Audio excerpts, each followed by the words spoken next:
Misfits, before we jump into today's episode, I want to share something very special with you. After hosting over 450 episodes of the Misfit Entrepreneur and sitting down with some of the world's top founders, investors, and high performers, I started to notice something. Different industries, different backgrounds, different paths, but the same patterns kept showing up. So I distilled those patterns into a short, powerful guide called The Misfit Code: 21 Uncomfortable Truths from 450 plus entrepreneurs. This isn't motivational fluff, it's not theory, and it's definitely not the recycled advice that you hear everywhere else. In fact, it's a fast-paced, practical playbook that you can read in one sitting and then apply immediately to help you execute better, raise your standards, break through to your next level. And if you know you're capable of more, or you feel like you've outgrown where you are, or if you're tired of knowing what to do but not executing consistently, this guide was created for you.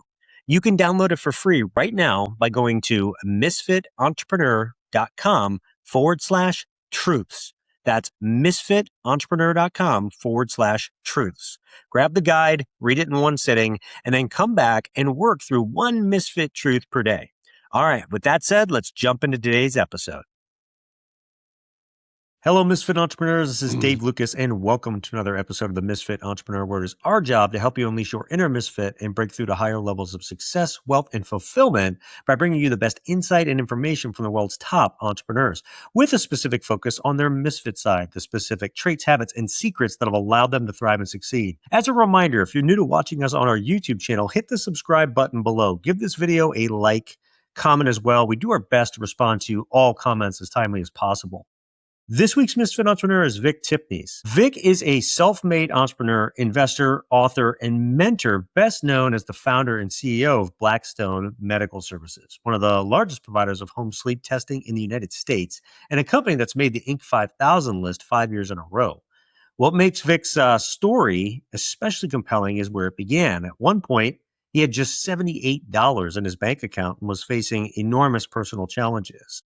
From those beginnings, he rebuilt his life, went on to build multiple companies, including Tipnes Capital and Tipnes Health, growing his business into organizations with hundreds of employees and millions of dollars in revenue. Along the way, he became known for his philosophy of building what he calls the maximum life. Success not just in business, but in relationships, personal growth, and impact. And I can't wait to dig into all of this with him today, his journey, the lessons learned, and more. So let's get to it. Vick, are you ready to unleash your inner misfit? Let's go, man. I'm ready. All right. Well, all right, man. It's great to have you on. And, as we do with every guest, but I think you have a really incredible story starting, really with nothing, $78 to build what you've built. So take 5 minutes or so and just tell us, how did you get to where you're at? Well, I mean, it's probably more than a 5-minute conversation for sure. Well, if you need a little more time, that's all right too. Yeah. Look, I think that it was really just being obsessed with wanting to be successful in my life. I think that's really kind of the key thing. I wouldn't say that, it's obviously, look, success to me is a culmination of many decisions over a long period of time that you have to make consistently. So, the biggest thing that I can contribute, any of the success that I've had in life has been just waking up every morning and putting, one foot in front of the other and just moving towards the goal, no matter how hard that may be for you for that day. So you mentioned success a lot.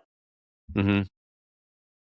How did you initially define success, and how has that changed, I guess, over time? I think success is, it's definitely not just money. To me, success is, your spiritual growth, your mental growth, your ability to have a great relationship with your husband or your spouse or your wife, being able to have resources, abundance of resources, having great friends, being involved with your community, your church, contributing in different ways and really setting a good example. That to me really is kind of the all-encompassing kind of definition of success. And I think, earlier for me in my career, I think I was just kind of thinking with, okay, how do I just didn't want anybody to tell me what to do. I just, I would have been happy cutting grass, for a living.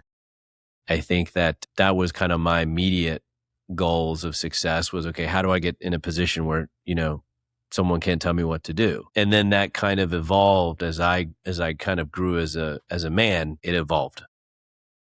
There's something really key in there, and it's important to call it out, especially for those watching, listening to. Understanding why is very important for things in all of our lives. So, like I heard you say, I want to be successful, but there's a why behind that. There's a driver behind that, especially to take you to where you've gone, right? Because, you can reach success once, you can reach success for a day, right? But what is the driver that keeps you going? So, talk a little bit about the why behind all this that really has driven you from the time of nothing until to now. And is it, I'm sure it's changed some, but is a lot of it still the same driver for you? Yeah, I think, look, I think looking for motivation outside of yourself is short-lived. Like, watching a video and getting motivated and needing that every day you're eventually going to burn out on that. I think you have to really find, what that thing is for you. I mean, all I can talk about for me, that thing is that, I feel that I have a specific talent in life.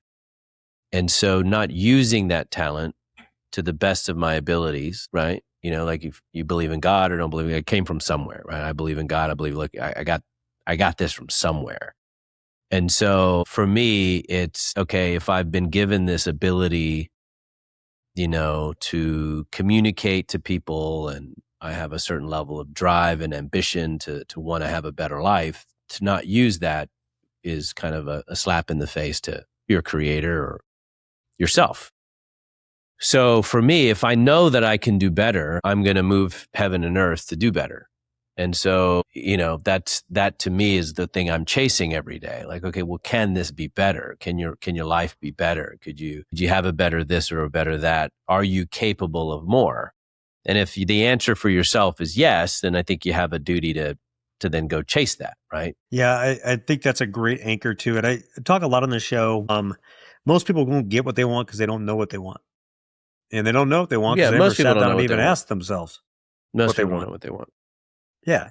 So did this happen like naturally for you? Did you have like a moment or just a time where you got to where you're like, I got to sit down and think this through and just put the thoughts down to paper and figure out what this North Star is for you? No, I knew, man. I knew I was like 9 years old. I knew what I wanted to do. I was very fortunate. It didn't make any sense to me that people didn't in life didn't know what they wanted to do. When I was early, I was younger, but I always knew what I wanted to do, and so I was fortunate to not have to look for that. I knew what it was. You mentioned before about not wanting to be told what to do is, kind of a driver of things. But going back, there's a time you've got $78 in your bank account, right? So like what was happening Yeah. in life then and what changed to put you on the path to where you are today? Was there an aha moment or just, No, I mean it was. I was trying to build something very special. Blackstone today is the largest provider of medical home sleep testing in the country. And in order to build the infrastructure of what I built, it took many, many years and a lot of persistence, a lot of hard work to really build out the infrastructure. And during that time, there was no money to give back to me. It was all going back into the company.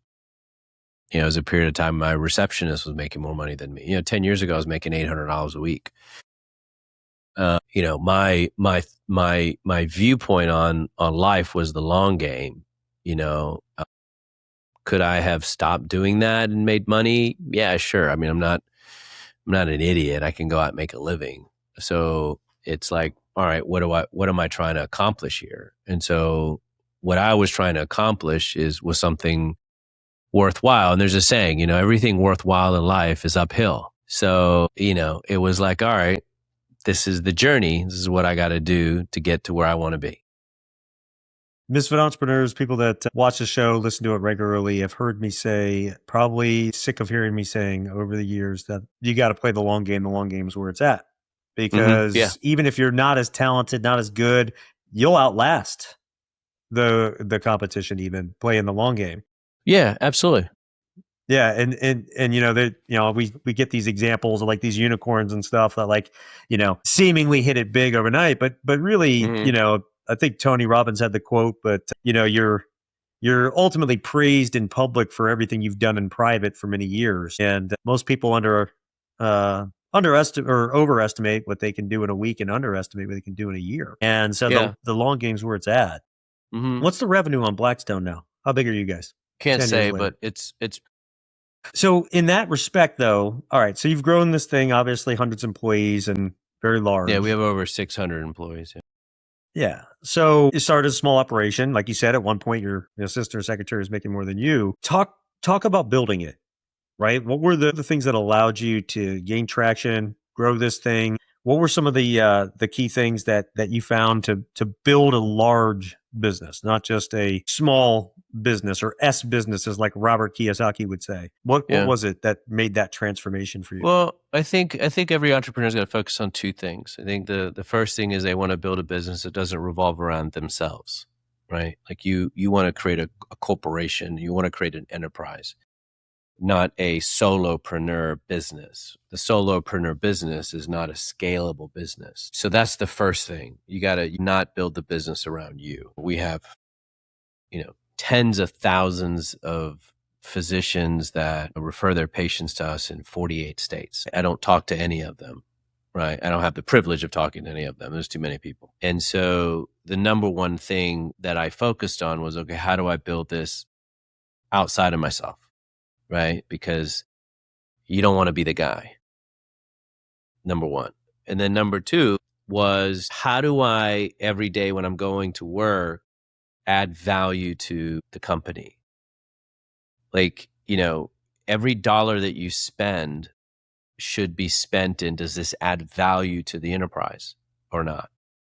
Yeah, you've got those things that you can spend money on that are just, purely expenses. But at the end of the day, I've always operated from working on the business, not in the business. So if I'm working on the business, it's, well, how do I add value to this business? Is making this deal, doing this contract, working with this provider going to add or delete business value?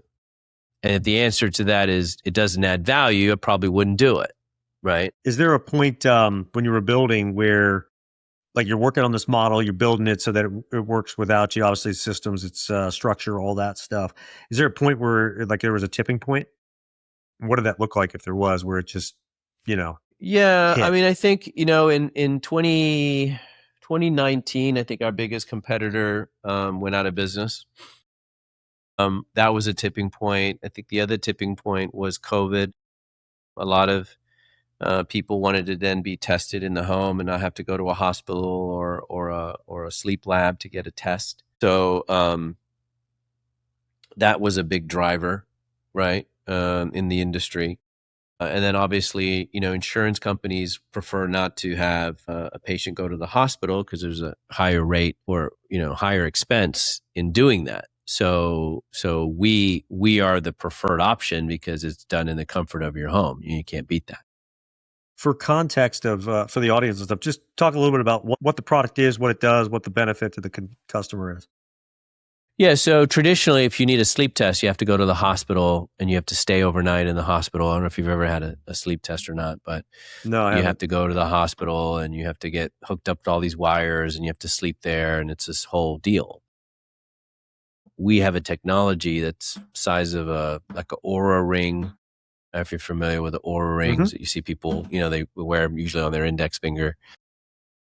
We have a technology similar to that we send to your house, and you put the ring on, you go to sleep, and then you wake up the next morning, you send it back to us, and it downloads it into your phone, into our app. And then our physicians, we have board certified sleep physicians that then interpret the data and get you the results to your doctor. And so that's all done without you having to go anywhere. That's it's pretty incredible. And, like, why would anybody go into a hospital for a sleep test then if this exists at this point? I'm sure that's your message. Well, But yeah. I mean, there's a lot being, sometimes it's okay, well, that's what, I was recommended to do or whatever. But people are now starting to, obviously convenience is key. And so it's really being driven more now to the home.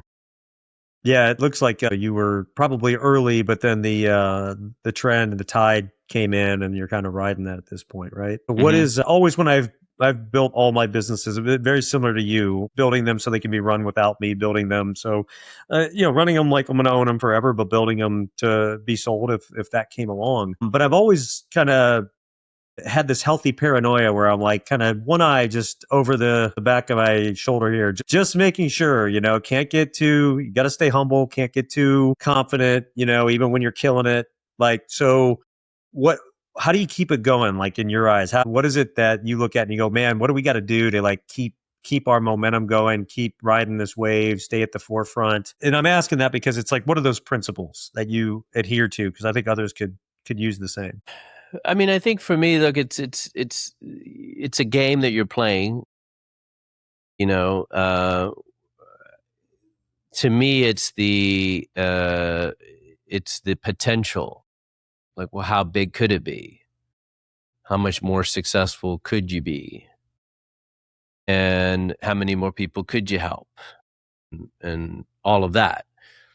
And if you're obsessed with that and you're willing to go all in on yourself for that, then to me it's a no-brainer. It's not, you don't need to, you're not looking for motivation at that point. You just know, hey, this is what I want to do. So for us, it's like we like being the best. We feel we are really great at what we do, and we have an amazing team. And so the question is, okay, well, how much bigger can we be, and how much more successful can we be? Right? The more successful, the more abundance. The more abundance, the more survival.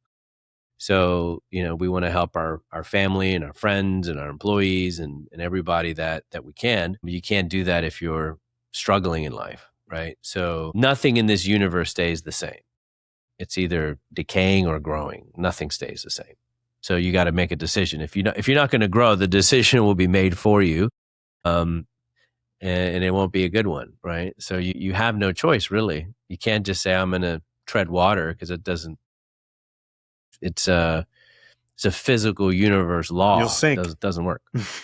Yeah, well, everything, you buy a Eventually brand you'll new sink. house, if you don't maintain it, it's going to rot. You buy a brand new car, you don't drive it, it's going to rot. Like there's nothing in the physical universe that you can get that's going to get better without some sort of influence over it, pushing it in the right direction, up. Right. Yeah, it's a great point. In fact, I want to stop there and take a quick break because I want to come back and then talk a little bit about, you mentioned scaling a few times and scaling this thing up. I want to talk a little bit about that and some of your leadership, and then a few more things from your entrepreneur journey. So we'll do that. We'll come right back. Misfit Entrepreneurs, I want to tell you about an amazing resource that will have tremendous impact on your business and your revenue.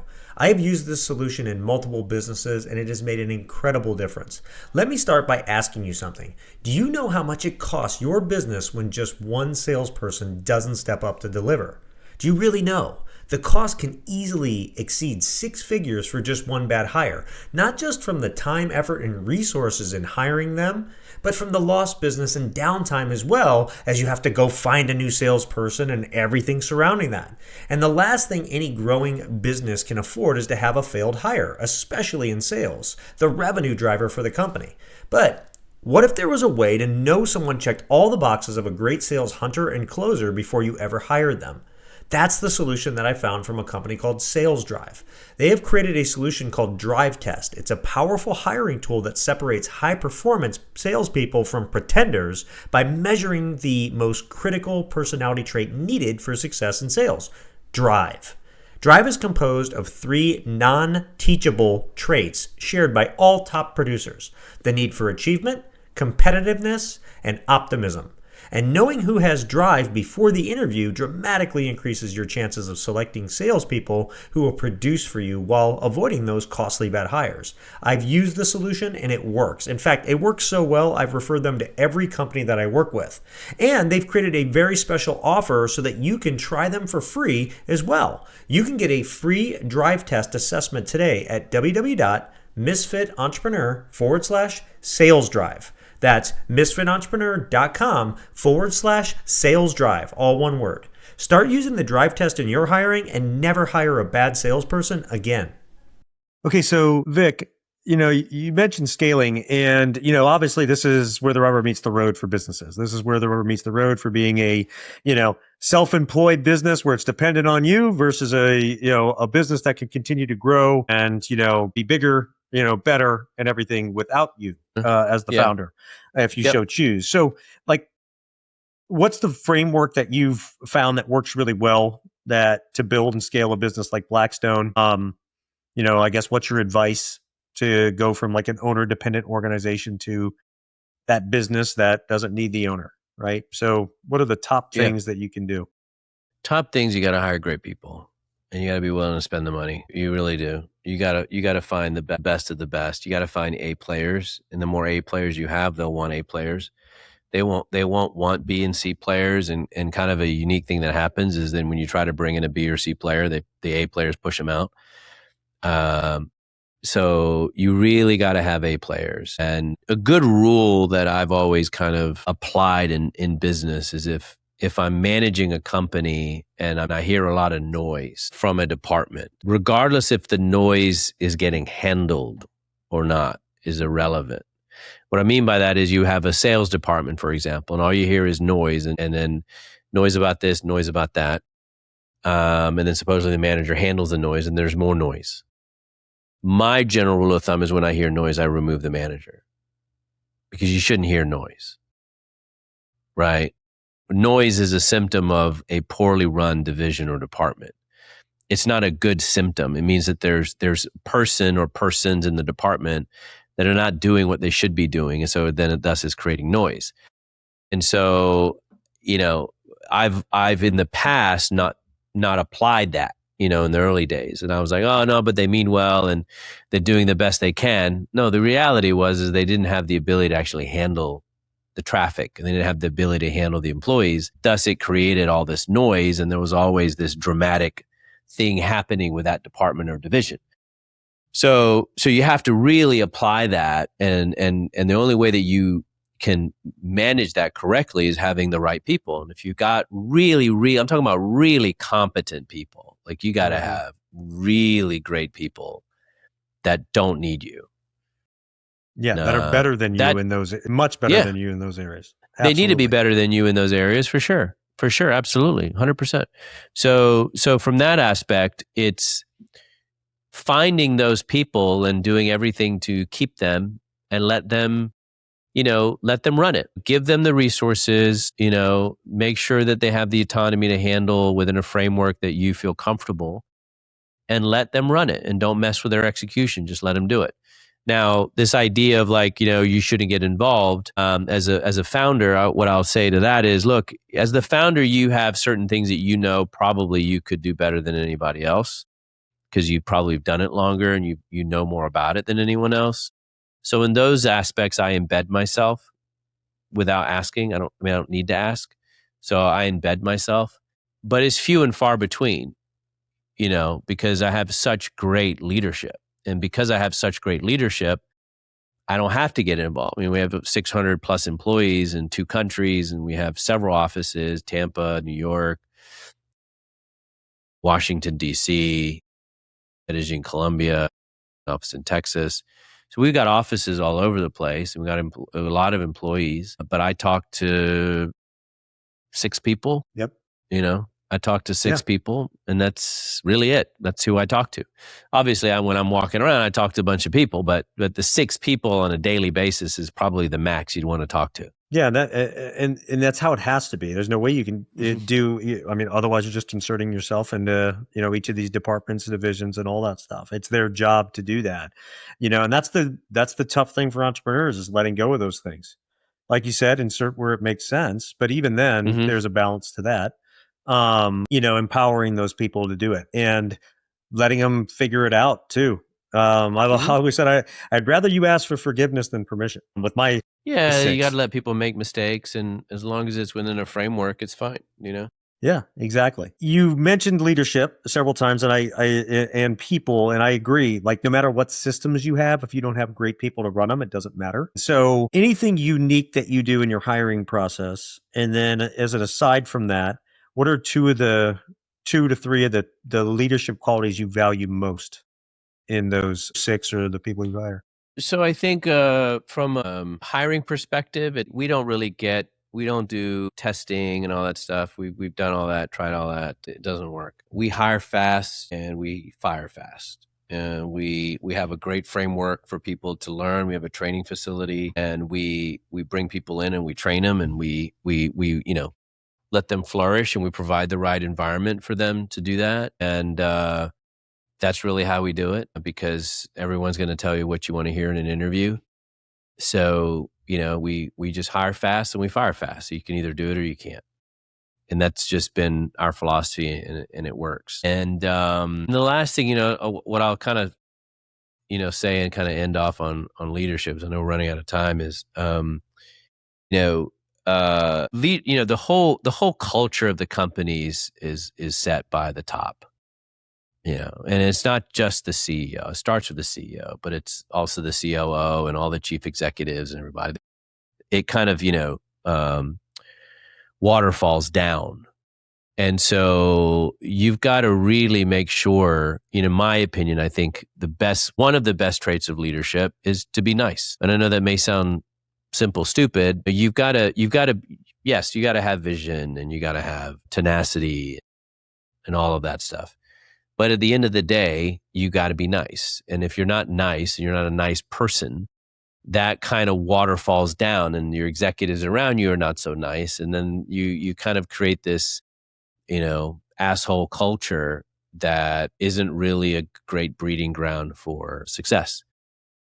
And so I've always been the type of person where I don't treat somebody just because they have money or don't have money any different. Like, to me, it doesn't matter. It's just the way I was raised, and I treat everybody with the same amount of respect, and I ask the same of other people. You don't need to treat me any better than anybody else, unless I'm paying for it, right? If I'm going to the Ritz-Carlton, hey, be nice, be nicer, because they're not cheap. But other than that, it's like, hey, we're all people, and you got to be nice. You got to be nice. You got to say please and thank you, and you got to be courteous, and you can't be an asshole, and you can't be rude. And so I think those qualities are really important, and I've seen them in some of the best leaders that I've ever had a chance to meet. They have that quality, and it kind of it exudes from them. How simple of a leadership philosophy! Don't be an asshole. You have this concept. An idea of what you call building a maximum life. I want to end there with you today before we get to your Misfit 3. Yep. What does that mean? How should entrepreneurs, think about success beyond money and business?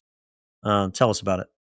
Well, I think, max life is really, how do you create the maximum life that you want to have for yourself? Like, what does that look like for you? And then it's different for everybody, right? Like, for somebody it's, I want to have a great car, and it needs to be this, and it's a Mercedes, and I want to fly first class or whatever. And for somebody else, it could be, I want to have a nice house and a nice, in a nice subdivision, and take care of my kids or whatever. And then it's different for everybody else. It's not a number thing. It's, where is it that you feel you should be in life, in all aspects, and I think social media, unfortunately, has gotten everyone grooved into just the big, everyone, you should be making $10,000 a day and driving a G-Wagon and living in a condo that's worth $20 million. And unless you do that, you're a loser. And I don't necessarily agree with that philosophy. Are you a great dad? Are you a great, husband? Are you a great friend? Are you doing the right things every day and taking care of your kids and all of that stuff? You working on yourself, all of those things are way more important and have a better net effect on society. So it's like, at the end of the day, max life is just that. And I think most people are unhappy when they're not chasing that kind of, adolescent dream, if you will, of like what it is that they wanted to be. And then you end up being an asshole because you didn't, you're just upset with life, right? Because you didn't go after that thing for you, whatever that was for you. Well, and it gives purpose too. And human beings at a core, we need a purpose, right? Otherwise we're like, I don't know, rudderless ships just floating out there. You need a goal, man. I don't care what that goal is. I mean, everybody needs a goal. Even a criminal needs a goal. Well, it was Aristotle that, said, basically man needs a goal. His life doesn't have meaning if he's not searching for and reaching for his goals, basically. Yeah, This you got to isn't have a like, goal no matter what. this is like, this philosophy about human nature. It's like, well, it's not even philosophy. This, important aspect of human nature. I mean, this been around since the beginning. I mean, you go back to the Bible and it talks about this stuff. So it's, it's a key thing, and that's a lot of people would just get up and go about their day. They don't have a plan. They don't have, things to do that work towards a goal. They don't even have a goal. And back to, most people don't get what they want because they don't know what they want. They've never taken the time to even ask themselves, what do I truly want? Right. And I think at the core, if people just do that, what a difference it can make in their lives. Oh, absolutely, man. 100% agree. Well, it's a great point, great way to end it before we get to your Misfit 3. So we're going to do that. We're going to take just one more quick break, and I'm going to come right back with Vick's Misfit 3. Misfits. People ask me all the time about tools that I use in my life and business to maximize my success. I usually start by telling them one of my most powerful tools is my morning habits. And of course, they look at me somewhat confused. I then explain how important it is for me to center myself and how I begin my day and plan for my success. It's critical to consistent high performance. And it doesn't take me long, about 5 or 10 minutes, because I use a great resource called the 5-Minute Journal. The 5-Minute Journal is the simplest, most effective way I've ever found to start your day in the right mindset, doing the right things, and set yourself up for success. And it is exactly what it says, a 5-minute exercise you can do each day. Let me ask you, if you could reach your next level in your life and business by spending just 5 minutes of focused time a day, would you do it? I bet you would. And I know it works because I've experienced the power of it. And you can get your 5-minute journal simply by going to www.misfitentrepreneur.com/journal. That's misfitentrepreneur.com/journal. Do what I do. Use this amazing resource to give yourself an edge in your performance and your success. Get your 5-minute journal today. Okay, it's time for Vick's Misfit 3. These are the 3 things that he wants you to take that you can put in your life, your business, make a difference for yourself starting today. And the way that I always frame this to every guest on the show is I say, hey, look, if you were going to leave this earth tomorrow and you could only leave behind your 3 best pieces of wisdom to the generations that come after you to help them live their best life, what would those 3 things be? So, Vick, what are your Misfit 3? I think it's, have a goal. Be relentless about the goal would be the second one. And then you have to really understand, like, everything worthwhile in life is uphill. It's uphill.